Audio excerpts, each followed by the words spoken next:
नमस्कार दोस्तों, मैं सौम्या मिश्रा और आप देख रहे हैं मौलिक शक्ति।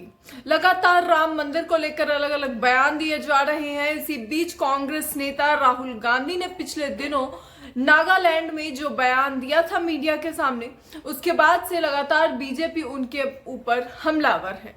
वहीं दूसरी ओर बीजेपी के हमले को देखते हुए कांग्रेस के अलग अलग नेता और उसमें कुछ बड़े नेता भी बीजेपी को टारगेट कर रहे हैं, बता रहे हैं कि आखिर उनके हिसाब से क्या सही है क्या नहीं है। इस सब के बीच जो सबसे अहम है वो ये कि आखिर बीजेपी ने किस तरीके से कांग्रेस नेता राहुल गांधी पर हमला करने की कोशिश की है।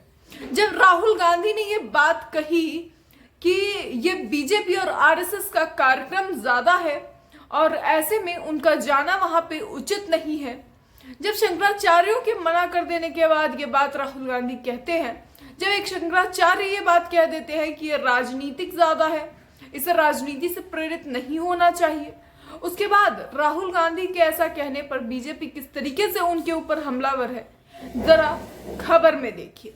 एबीपी की खबर है, अयोध्या के राम मंदिर में रामलला की प्राण प्रतिष्ठा के कार्यक्रम से कांग्रेस ने दूरी बनाई है। मंगलवार को कांग्रेस की भारत जोड़ो यात्रा के तीसरे दिन नागालैंड में राहुल गांधी ने मीडिया से बात करते हुए राम मंदिर में न जाने को लेकर कहा कि यह चुनावी राजनीतिक प्रधानमंत्री नरेंद्र मोदी और आरएसएस का कार्यक्रम है। ऐसे किसी कार्यक्रम में उनके लिए जाना बहुत मुश्किल है। उन्होंने अपनी बात रखी कि आखिर अगर वो नहीं जा रहे हैं तो क्यों नहीं जा रहे हैं। उन्होंने इस बात को एक्सप्लेन करके कहा, और मगर ये एक्सप्लेनेशन बीजेपी को चुभ गई। कायदे से उन्हें चुभना ही था। क्यों? क्योंकि अगर कोई बात डायरेक्ट सीधे मुंह पर कह दी जाए, सच्चाई हर किसी को कड़वी लगती है, वो कांग्रेस हो या फिर बीजेपी। मैं दोनों को ही उसमें इन्वॉल्व कर रही हूँ कि सच्चाई सभी के लिए कड़वी लगती है। और अभी जिस तरीके से बीजेपी को लगातार आईना दिखाया जा रहा है, उस आईने को देखने के बाद तो उनका भड़कना जायज था।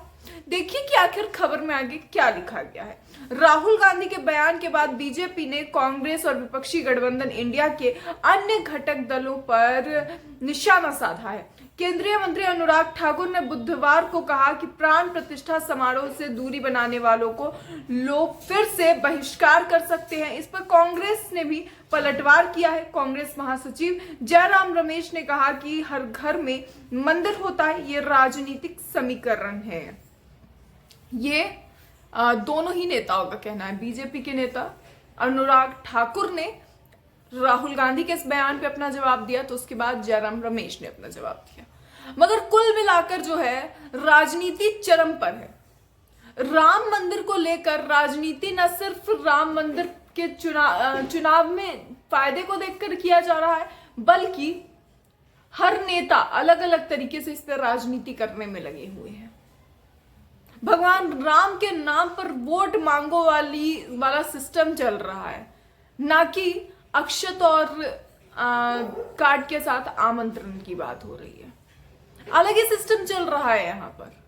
देखिए किस तरीके से पिछले दिनों आपने खबर देखी होगी कि किस तरह से कुमार विश्वास ने भी कहा है कि शंकराचार्यों के सामने, उनके निर्णय के सामने कुछ भी नहीं, क्योंकि वो प्रधान है, धर्म के प्रधान है।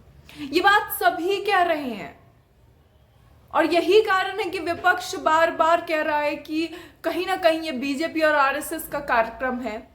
मगर उसके बावजूद बीजेपी को यह बात इतनी ज्यादा खल रही है कि लगातार अलग अलग टिप्पणियां की जा रही है, अलग अलग तरीके से उन्हें नीचा दिखाने की कोशिश कर रही है बीजेपी विपक्ष को।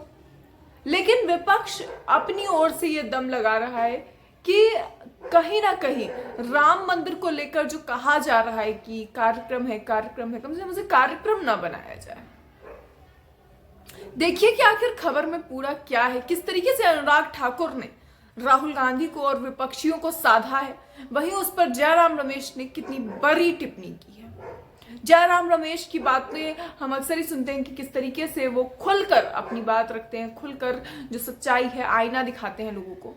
आखिर क्या सब कहा है उन्होंने, ये देखिए। जहां पर केंद्रीय मंत्री अनुराग ठाकुर ने कहा है कि प्राण प्रतिष्ठा समारोह से पहले बीजेपी राष्ट्रव्यापी स्वच्छ तीर्थ अभियान चला रही है, जिसमें मंदिरों और उसके आसपास स्वच्छता कार्यों में बीजेपी नेताओं को श्रमदान देते हुए देखा जा रहा है। नई दिल्ली में बुधवार 17 जनवरी को बीजेपी की दिल्ली इकाई के प्रमुख वीरेंद्र सचदेवा के साथ अनुराग ठाकुर ने वाल्मीकि मंदिर परिसर की साफ सफाई की और कांग्रेस के साथ विपक्षी गठबंधन के नेताओं पर निशाना साधा।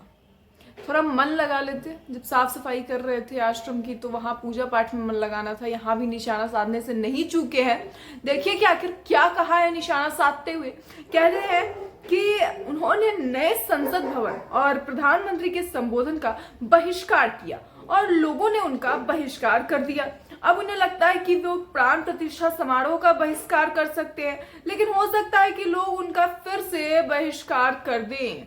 केंद्रीय मंत्री ने आरोप लगाया है कि कांग्रेस और उसके गठबंधन सहयोगियों ने भगवान राम के अस्तित्व को नकारते हुए हिंदुओं की भावनाओं को ठेस पहुंचाने का कोई मौका नहीं छोड़ा है। उन्होंने कहा है कि विपक्ष के नेता बयान दे रहे हैं और प्राण प्रतिष्ठा समारोह से दूरी बनाए रखने की कोशिश कर रहे हैं, लेकिन उन्हें भगवान राम के सामने आखिरकार आत्मसमर्पण करना होगा। उन्होंने कहा कि कई कांग्रेस नेता पूर्व पार्टी प्रमुख राहुल गांधी की बात नहीं मान रहे हैं और अयोध्या में प्राण प्रतिष्ठा समारोह में शामिल हो रहे हैं। जयराम रमेश ने इस पर क्या पलटवार किया है, जरा वो भी गौर से देखिए। जयराम रमेश का पलटवार है। कांग्रेस नेता जयराम रमेश ने बुधवार को कहा, यह सब भगवान राम का राजनीतिकरण है। 22 जनवरी का समारोह राजनीतिक समारोह है। बीजेपी और आरएसएस की ये राजनीतिक परियोजना लंबे समय से चली आ रही है। हमारा देश और हमारा राज्य अनेक धर्मों का आधार है। धर्म और आस्था निजी मामला है जिसका दुरुपयोग नहीं होना चाहिए। उन्होंने ये भी कहा कि हर घर में मंदिर होता है, मेरे घर में भी है। ये सब क्या है? ये राजनीतिक समीकरण है। राहुल जी ने कहा कि हम धर्म विरोधी नहीं हो सकते, हमारा धर्म बहुजाति समाज है, हमारे धर्म का राजनीतिकरण नहीं होना चाहिए, बस यही चाहते हैं और संविधान भी यही कहता है। यानी जयराम रमेश का सीधे तौर पर कहना है कि राहुल गांधी ने जितनी भी बातें कही है वो सारी संवैधानिक तौर पर उचित भी है, लेकिन बीजेपी लगातार राम मंदिर को लेकर के टारगेट करने की कोशिश कर रही है विपक्ष को। वो दिखाना चाहते हैं कि हम राम के विरुद्ध है, मगर वो राम के विरुद्ध नहीं है, बल्कि उनका कहना है कि कहीं ना कहीं हमारे यहाँ जो संस्कृति है वो ये है कि बहुजातीय संस्कृति है, यानी कि यहाँ सभी जाति के को उतना ही अधिकार है, उतनी ही इज्जत और मान मिलता है। दोस्तों, आपको याद होगा कि जब राम की बात हो, रामायण की चर्चा हो, तो उस दौरान कभी ऐसा हमने नहीं देखा कि कभी भगवान राम ने अलग अलग जातियों में कोई भेदभाव किया। कभी भगवान राम ने किसी तरीके का कोई भेदभाव किसी धर्म या फिर जाति को लेकर दिखाया है। मर्यादा की एक मिसाल जो है वो स्थापित की थी उन्होंने। अब ऐसे में क्या इस तरह के बयान जो लगातार बीजेपी के कुछ नेता देते रहते हैं, उसके सामने राहुल गांधी ने अगर अपनी बात रख दी तो ऐसे कौन सा बड़ा बवाल हो गया? सवाल है, ये सवाल है, एक अहम सवाल है, सबको पूछना चाहिए कि क्या ये राजनीतिक कार्यक्रम बनकर रह गया है? इस सवाल पर आपका क्या जवाब है?